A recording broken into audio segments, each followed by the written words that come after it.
Hello, my name is Msgr Barr, and just like you, I'm waiting for a new pope. What happens at a conclave? Well, first of all, let's get the word right. Conclave means with a key.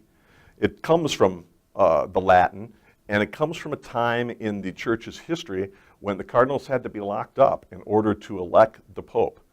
It's probably worth telling the story of that so that you can understand why we lock cardinals in the Sistine Chapel this day and age.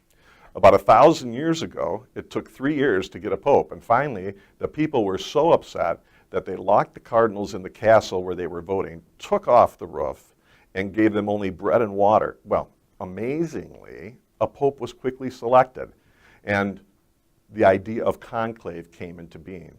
Now, the cardinals, all the ones who are under age 80, are sequestered in the Sistine Chapel. You know that chapel. That's the one that Michelangelo painted, the ceilings and the walls. It's beautiful. And all the cardinals are led in there. They proceed from the Pauline Chapel into the Sistine Chapel, and then, just to make sure that nobody's there who's not supposed to be, one of the cardinals says, "Extra omnes," which means everybody out who's not supposed to be there. And then the doors are shut, the key is turned, and the conclave begins. Now you might be wondering who is eligible to be pope. We've already said that it has to be somebody under the age of 80. And frankly, it doesn't have to be one of the cardinals in the room. Any male can be, any Catholic male can be elected pope.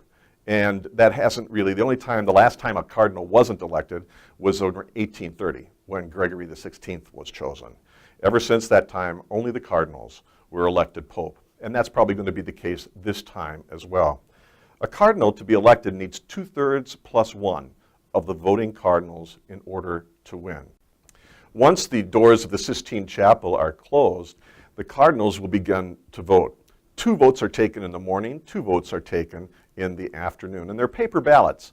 And once the cardinals vote in secret and only by writing, each one will process down the aisle of the Sistine Chapel to the 3 cardinals who are collecting the votes. They'll place the ballot in the first cardinal's hand, who will place it in a paten in the second cardinal's hand. The cardinal gives that paten to the third cardinal, and he will deposit that vote into the repository. And it's so that everybody can see that. And then once everybody is done voting, the ballots are counted. I believe they're counted 3 times, and then they are threaded together. The announcement of the vote is made to the cardinals only. And if there has not been a 2/3 plus 1 vote for a particular candidate, then the ballots are burned.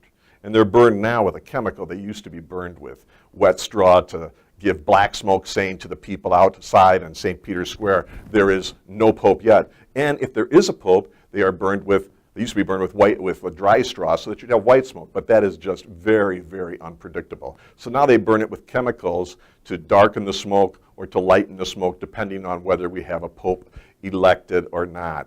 In the past few years, the popes, John Paul II and Benedict, have changed some of the rules for voting, but by and large it is kept this way, that it's 2/3 plus 1. And while they are in the Sistine Chapel, there can be no real politicking or anything like that that goes on.